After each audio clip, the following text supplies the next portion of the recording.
이 새벽에 주시는 하나님의 말씀은 요한계시록 16장 1절부터 9절까지의 말씀입니다.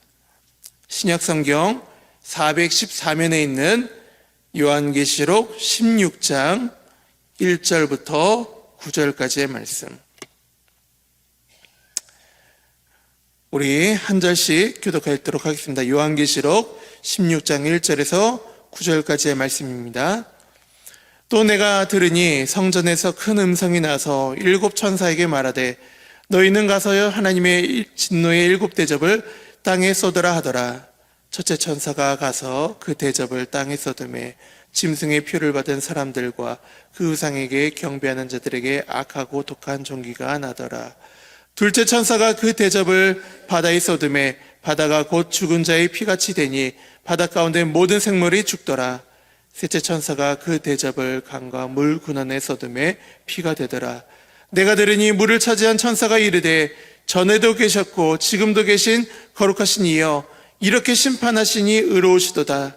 그들이 성도들과 선지자들의 피를 흘렸으므로 그들에게 피를 마시게 하는 것이 합당하니이다 하더라. 또 내가 들으니 제단이 말하기를 그러하다. 주 하나님 곧 전능하신 이시여 심판하는 것이 참되고 의로우시도다 하더라. 넷째 천사가 그 대접을 해에 쏟음에 해가 권세를 받아 불로 사람들을 태우니 함께 읽겠습니다. 사람들이 크게 태움에 태워진지라. 이 재앙들을 행하는 권세를 가지신 하나님의 이름을 비방하며 또 회개하지 아니하고 주께 영광을 돌리지 아니하더라. 아멘. 아멘. 우리가 요한계시록을 계속 묵상할 때 요한계시록의 이 중반부에 이르러서는 전하는 사람이나 듣는 사람이나 굉장히 큰 부담이 됩니다. 왜냐하면 계속적으로 반복되는 것이 심판의 연속이기 때문이죠.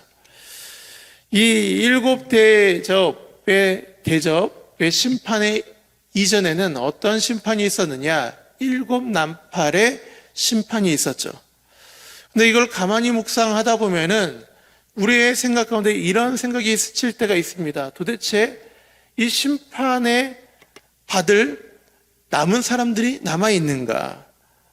도대체 얼마나 많은 심판을 이 땅 가운데 하시고 계시는 걸까라는 의구심을 가지게 될 수도 있죠. 근데 이제 많은 성경학자들이 연구를 할 때 이 일곱 나팔의 심판과 이 일곱 대접의 심판은 하나의 사건이다. 마치 영화에서 카메라가 클로즈업 하는 대상이 다를 때 동일하게 현상들이지만 다르게 관점을 가지는 것처럼 하나의 사건이다라고 말을 합니다. 이게 한번 비교해 보면은 여러분들이 찾으실 필요는 없겠지만 나중에 시간이 나실 때 한번 찾아보시면 좋겠습니다. 첫 번째 나팔의 사건은 우박과 불과 피가 땅에 떨어지고 땅의 3분의 1이 불탔다라고 기록되어 있는데 오늘 이 성경에 기록되는 이 첫 번째 대접은 동일하게 땅에 대한 심판이죠. 더 나아가 짐승의 표를 가지고 우상에게 절하는 자에게 독한 종기가 나왔다라고 해서 더 플러스 알파가 되는 심판을 보여주고 있습니다.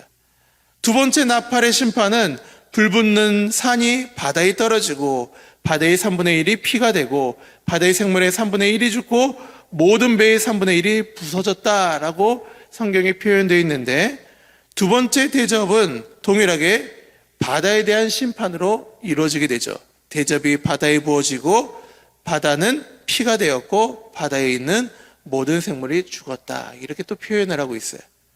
세 번째 나팔은 불붙는 별, 쑥이라고 표현되어 있는 이 표현이 강과 샘 3분의 1에 떨어지고 그물이 있어서 사람들이 많이 죽었다라고 표현되는데 동일하게 세 번째 대접은 어떻게 나옵니까? 강에 대한 심판이 나오고 대접이 강과 샘의 근원에 부어지고 그 물들이 피가 되었다. 네 번째 나팔은 해와 달과 별의 3분의 1이 타격을 입고 밤의 3분의 1과 낮의 3분의 1이 어두워졌다고 말하는 한편 네 번째 대접에서는 해와 달에 대한 심판으로 대접이 해에 쏟아졌고 사람들이 불로 태움을 입었다라고 표현을 합니다. 그 뒤에 부분들은 그 다음 설교자가 이야기는 하겠지만 이 전반적인 내용들을 보면은 병행 구조죠. 동일한 내용들이 동일하게 반복되고 있고, 그리고 이 동일한 땅, 바다, 강, 해, 그리고 이 하늘의 심판에 대한 이야기를 다루고 있다 보니까 이 동일한 사건에 대한 관점의 차이, 넓게 볼 것인가, 조금 더 클로즈업해서 세밀하게 볼 것인가에 대한 내용으로 우리는 볼 수가 있다는 것이죠. 그렇다면 우리는 여기에 또다시 의문을 갖습니다. 하나님, 그러면 이 서신서를 받는 사람들의 입장에서는 이 동일한 사건들을 자꾸 심판했고 땅에 떨어졌고 피가 되었고 이 계속 반복하면은 시험 들지 않겠습니까? 왜 굳이 이 심판을, 동일한 사건을 두 번에 나눠서 반복을 합니까? 라고 물을 수 있지 않겠습니까? 그 대답이 우리는 대접이라는 단어와 그리고 요한계시록에 나오는 이 부분을 같이 살펴보면 좋은데, 그 해답은 6장, 요한계시록 6장 10절을 보면 이렇게 기록을 하고 있습니다.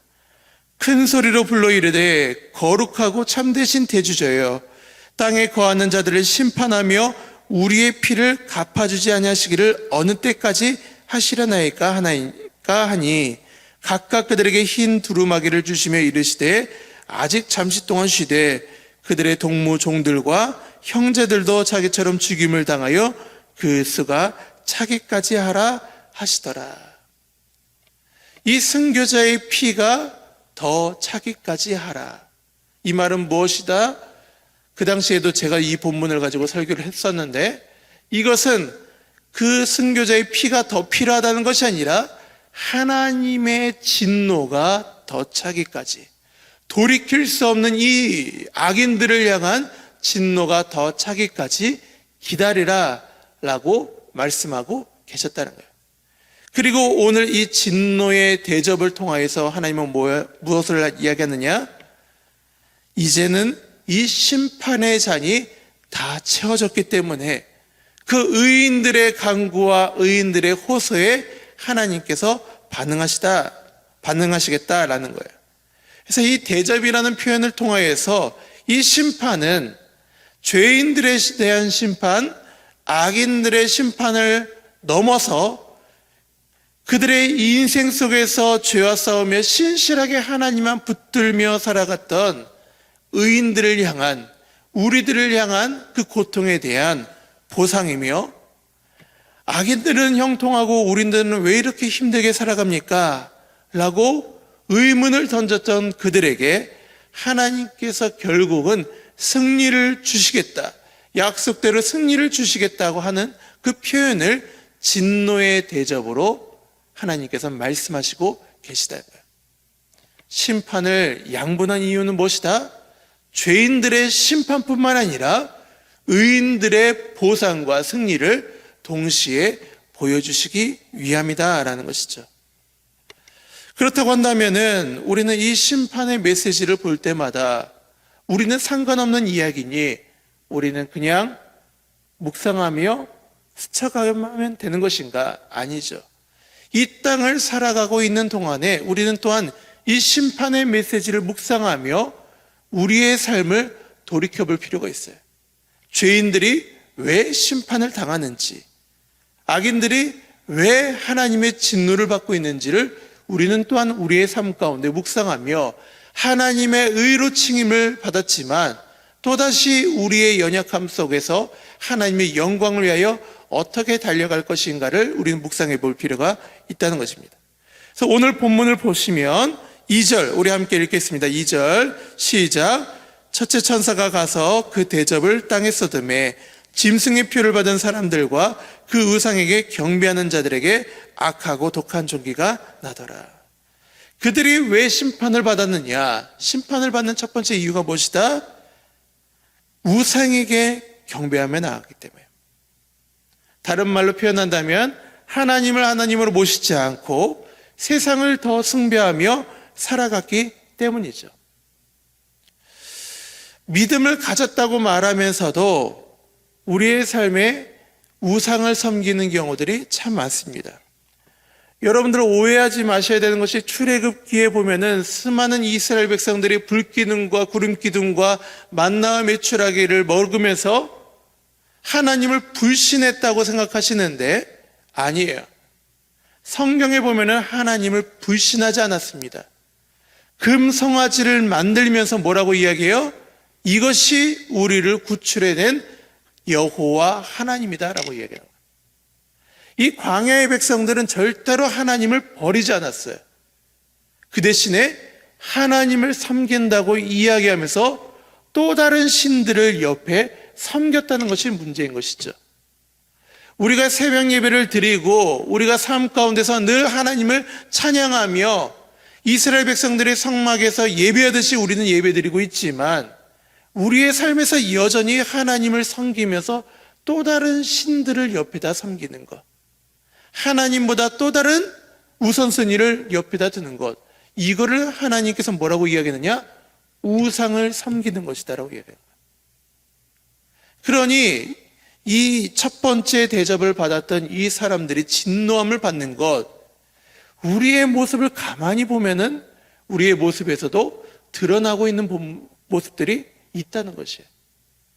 그래서 우리의 삶에서는 어떤 모습이 드러나느냐? 여호수아와 같이 나는 오직 나와 내 집은 여호와만을 섬기겠다. 그것이 되어야 된다는 거예요.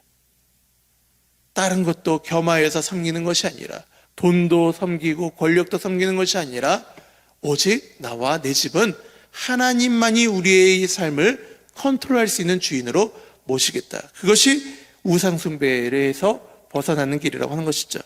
두 번째로 성도들과 선지자의 피를 흘렸다는 거예요. 6절을 보니까 그들이 성도들과 선지자의 피를 흘렸으므로 그들에게 피를 마시게 한 것이 합당하니이다. 그들이 심판받게 된 이유는 무엇이냐? 피를 흘린 것인데, 우리 상반기 여전도의 세미나 때 참석하신 분들은 아시겠지만 그 강사분이 이런 말씀하시더라고요. 이 보네퍼의 유명한 명언을 가지고 우리의 이상적인 꿈이 우리의 공동체를 깨트릴 수 있다. 하나님의 백성들을 깨트릴 수 있다. 이 말은 무슨 말이냐면은 이 사도 바울이 가지고 있는 열정, 이상, 초반에 가지고 있었던 이 이상은 하나님의 꿈과는 달랐어요. 오히려 그 열심과 꿈이 어떻게 됐죠? 하나님의 백성을 깨트렸다는 거예요. 때로는 내가 맞다라고 생각하는 것, 내가 옳다라고 생각하는 것, 그것이 우리의 공동체를 깨트리며 우리의 가정을 깨트릴 수도 있다는 거예요. 제가 제 카톡에도 프로필에 유명한 제가 좋아하는 글귀가 있는데, 본질에는 일치를, 비본질에는 관용을, 모든 것엔 사랑으로.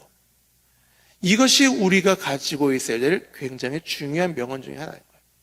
구원에 대한 진리와 많은 이 본질적인 문제에서는 우리가 일치를 해야 되겠지만, 때로는 비본질적인 문제에 있어서는 우리가 사랑으로 품고 관용을 베풀어야 될 필요가 있다는 것이죠. 우리가 교회를 사랑한다고 하면서 우리가 교회를 망칠 수도 있다는 것, 우리가 잊지 말아야 된다는 것입니다. 세 번째로 이들이 왜 심판을 받았냐? 9절 보니까 하나님의 이름을 비방하며 또 회개하지 아니하고 주께 영광 돌리지 아니했더라. 우리가 하나님의 이름을 직접적으로 비방하지 않습니다. 우리 입술을 열어서 하나님을 욕하진 않죠. 하지만 우리의 모습을 통하여서 하나님께 영광 돌리지 못하고 비방하는 경우들도 있다는 거예요. 제가 얼마 전에 어느 지역을 방문하다가 주차할 곳이 없어서 그 지역에 교회 주차장에다 주차를 세웠어요. 어느 지역이라 이야기할 수는 없겠지만, 그런데 잠시 일정을 보고 딱 나오는데 그 교회 주차장에 펜슬이 쳐져 있고 제 뒤에 벤츠 한 대가 세워져 있더라고요. 차가 못 나오도록. 옆에 공간들이 널널한데, 그래서 전화를 드려서 너무 죄송하다, 말없이 급하게 일정을 보다 보니까 제가 교회에 세워서 너무 죄송합니다 라고 했더니 심하게 이제 뭐라 세우시면서 뭐라고 이야기하시느냐? 주차한 값을 내놓으시는 거야. 주차비를 내놔라. 그래서 제가 참 너무 여러분 죄송하면서 얼마를 드려야 될까요? 계속 돈을 내놔라, 돈을 내놔라. 그래서 제가 한 소리를 했죠. 여기 교회 주차장 아닙니까? 저 대전에 있는 새로난 교회라는 이야기는 못하고 한 교회의 목사입니다. 제가 급한 일정 때문에 여기다 세웠는데 죄송합니다. 그러더니 나중에는 터덜터덜하며 슬리퍼 신고, 근데 그 교회가 어떤 뭐 희한한 교회였어요. 이단인지는 모르겠지만 정체불명의 교단의 교회였는데 슬리퍼 신고 나와서는 대꾸도 없이 그냥 열어주고 굉장히 싸늘한 표정으로 그냥 지나가시더라고요. 근데 한편으로는 제 마음 가운데 굉장히 큰 아쉬움이 있죠. 제 잘못도 큰데 만약에 믿지 않는 성도, 믿지 않는 사람들이 이런 대접을 받았다고 한다면은 이 사람이 교회에 대한 어떠한 편견을 가지게 되었을까? 우리는 우리의 표정 하나하나, 우리의 말투 하나하나가 하나님의 얼굴이 되고 하나님의 또한 말씀이 된다는 것, 대변이 된다는 걸 우리는 잊지 말아야 됩니다. 우리가 평상시에는 하나님을 비방하지 않는다 할지라도 우리의 모습 그 하나하나가 하나님의 영광을 가리는 것이 얼마나 많은지, 혹시나 우리가 하나님을 믿고 있다는 것이 사람들이 알게 되었을 때 우리가 비방받을 만한 것이 있지는 않은지, 그것 역시 성경에 나오는 심판받을 만한 조건이 되었다는 거예요.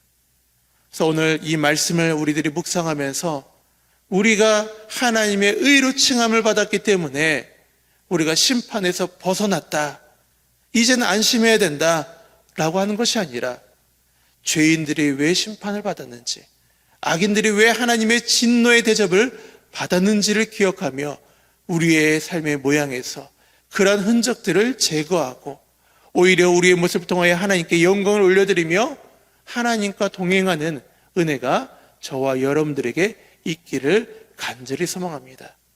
그래야 할 때 우리의 모습을 통하여서 하나님께서 기뻐 받아주시며 우리의 모습을 통하여서 하나님께서 이 땅을 하나님의 나라로, 영광스러운 하나님의 터전으로 바꿔나가실 줄 믿습니다. 기도하겠습니다. 하나님, 이 시간에 진노의 대접을, 심판을 바라보면서 우리가 심판을 피했다고 우리가 간과하는 것이 아니라 이 대접의 심판을 받을 조건들이 무엇인지를 묵상하며 우리의 삶의 흔적에서도 혹시나 이러한 연약함들이 있지는 않은지, 우리가 동일하게 심판을 피할 수 없는 대상처럼 우리가 여겨지고 있지는 않은지 우리가 묵상하게 됩니다. 하나님, 우리의 모습을 통하여 하나님의 영광이 가려지지 않게 해주시고 우리의 삶이 하나님에만 온전히 집중하며 하나님의 영광을 드러낼 수 있도록 주님 은혜를 더하여 주시옵소서. 신앙생활을 하면서 내 뜻과 내 방향을 고집하며 하나님 사람들을 정죄하며 나아가지 않게 해주시고 온전히 하나님의 사랑과 은혜가 우리의 삶에 충만케 채우셔서 우리의 삶을 통하여 우리의 교회가 더욱더 건강해져가고 우리의 삶을 통하여 이 땅 가운데 하나님의 은혜가, 하나님의 영광이, 하나님의 사랑이 드러날 수 있는 축복의 통로로 우리의 삶을 인도하여 주시옵소서. 이 시간에 기도한 모든 내용들 우리의 삶에서 하나님의 말씀으로 드러내기를 간절히 소망하오며 이 모든 말씀을 주 예수 그리스도의 이름으로 기도드리옵나이다. 아멘.